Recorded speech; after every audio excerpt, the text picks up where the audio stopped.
Tucker Smallwood. Oh my. Wait till you hear about him.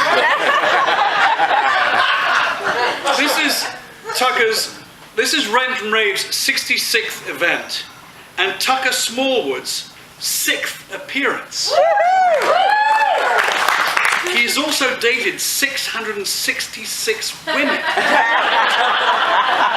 Most of The them. chances of that happening. Ladies and gentlemen, Tucker Smallwood.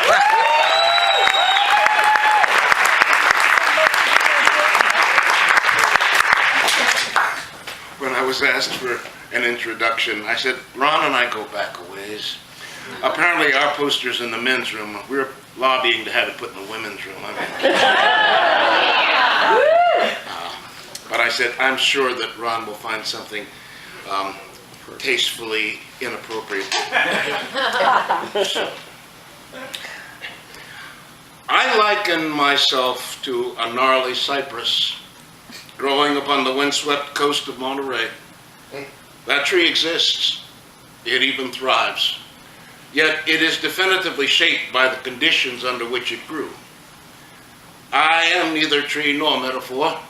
I am the stranger in a strange land, ultimately shaped by the winds of social transformation within my lifetime.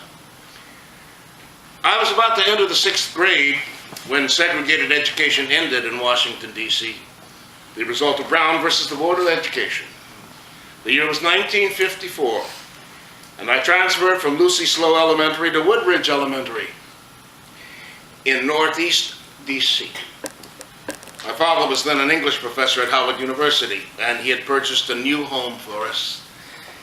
We were among the first few families to integrate Woodridge. It was such a wonderful home, with apartments above for both my grandmothers, a huge backyard, a fish pond, and gardens for Mom's roses, a garage with a basketball hoop, and a game room that had a pool table. I became really good.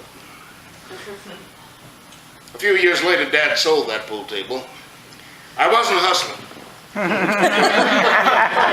Some kids did go home without their allowance. Later in college, those skills paid for my beer and pizza. There was one other minority family a block away, and their children became good friends. Their eldest son's name was Martin Puryear. He became an important American artist. Today you will find his sculptures in museums of modern art all over the world and in many private collections. Our move into this formerly white enclave was not without drama, however. I remember the first day we moved in, meeting the kid who lived next door and another kid across the street. We all began to play together, running around our backyards, hooting and having a pretty terrific time. And then I didn't see either one for a couple days. And next time we met, each told me that we couldn't play together anymore. Their parents had spoken. I don't remember how I processed that, how personally I took it, but I got it. My first encounter with racism, I was 5. I was visiting my dad in Savannah, Georgia, where he was teaching summer school, and we went to the local Sears and Roebucks. I was thirsty and stepped up to a water fountain which had a sign on it. The sign said white. I'd learned to read when I was 3. So I did think that sign was kind of dumb. Of course it was white. It was made of porcelain.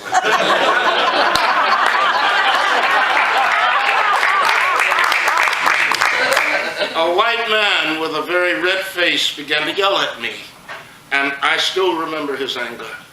And my father's response, "Do not shout at my child." Dad never raised his voice, but his decisiveness stopped that man in his tracks. We left the Sears and we had a long conversation on the drive home about racial realities in our America. I'm 5 years older now. Try to imagine my worldview. I'm regarded as gifted, even skipped first grade. But I'm also 10 years old. My hormones are barely self-aware. And in my newly integrated school was another gifted student, Carol Riggs. Remember Dutch Boy? Remember the paint commercials from Dutch Boy? But Carol was a girl. Her hair golden blonde, her eyes bright and blue.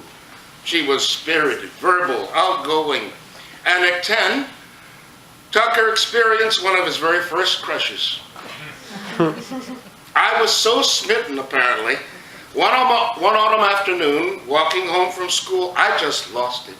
And I shouted out loud, "I love Carol Riggs!"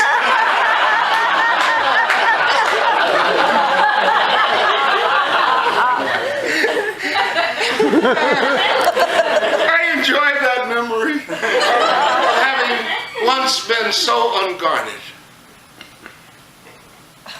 1954. The murder of Emmett Till, still 10 months away.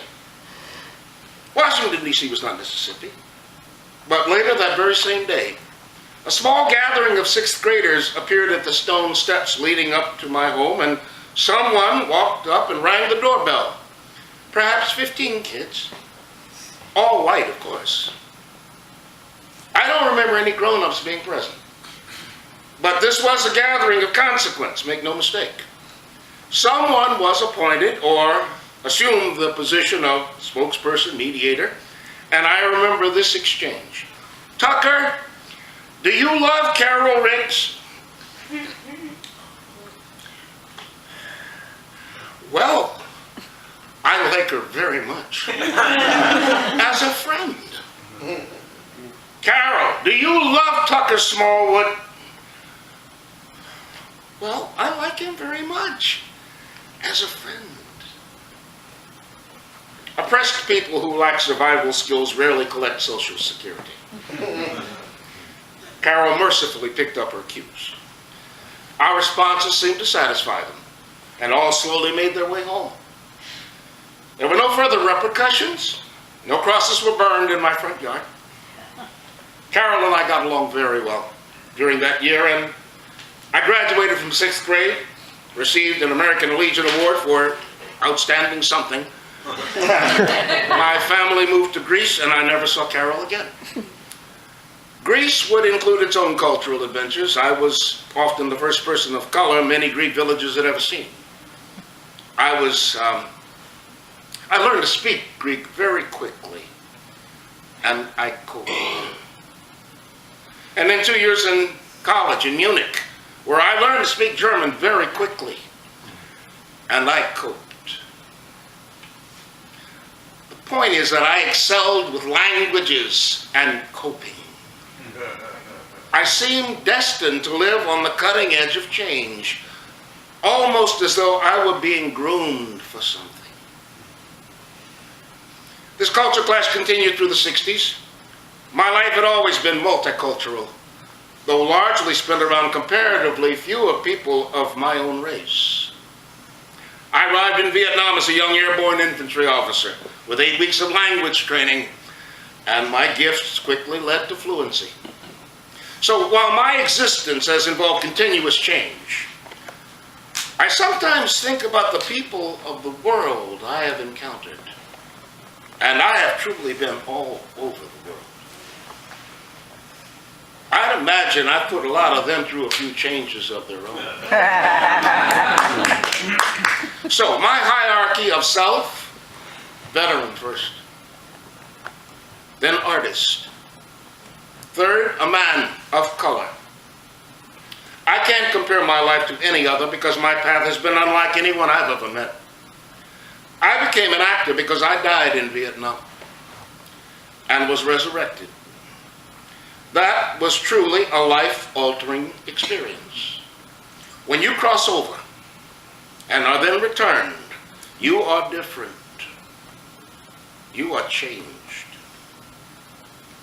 And hopefully have learned not to sweat the small stuff. In New York, starting in 1972, I was constantly on stage. I often chose theater roles over work in film and television. 6th place for Joe Papp, regional productions, Broadway, workshops, countless readings for playwrights and producers. Theater is fundamental to my being. I moved here in '91. After a workshop for the Taper, I was quickly cast in Joan and the Zulus, starring Grace Zabriskie, directed by John DeFusco. I traveled to Romania with Grace. We the first Americans ever to perform on stage there. Don't blame the Bedouins. Laid a map of the world at the Odyssey Theater. And then I accepted the darkness of Angelo in Measure for Measure at the Burbage Theater, now mercifully gone.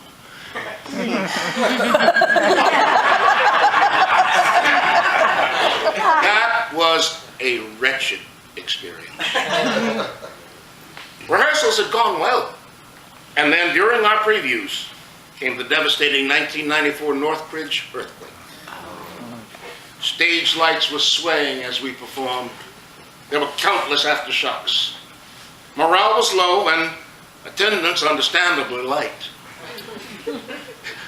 Hey, if there's more actors on stage than people in the house, we don't have to go on, right?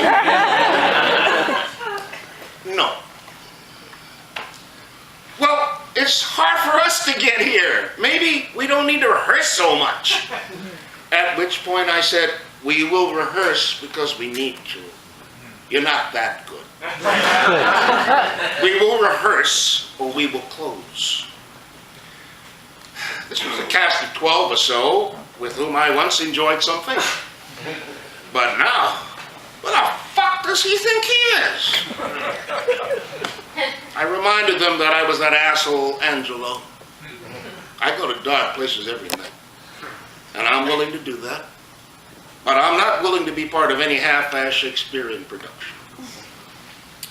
We closed Measure for Measure a few days later, and I decided I would no longer work on stage out here. Fuck that. I humble bragged that my teachers were Sandy Meisner and Stella Adler, not the acolytes, themselves. Their techniques were adaptable for film and TV work, but they were designed to train stage actors.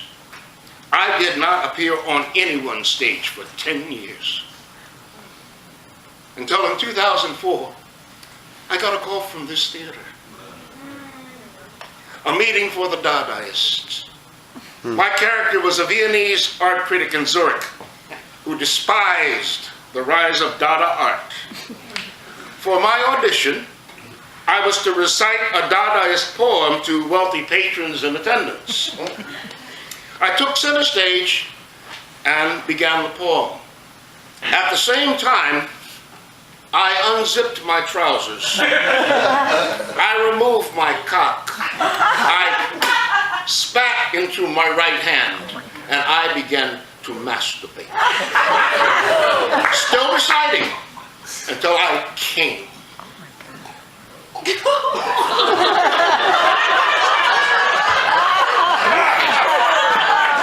I finished the poem, and then I flung that theatrical cum at the patron to express my contempt for their Dada nonsense. My director and my playwright, sitting just a few rows back there, were kind of shocked. And also delighted. I was cast. And that sequence remained in our production. A lot of people who saw it are still not certain exactly what they saw. Mine was a bold choice. And I was reminded why theater was so precious to me. That was the danger that had always drawn me to theater. Theater is the single true actor's medium, a truth that I hope will never change.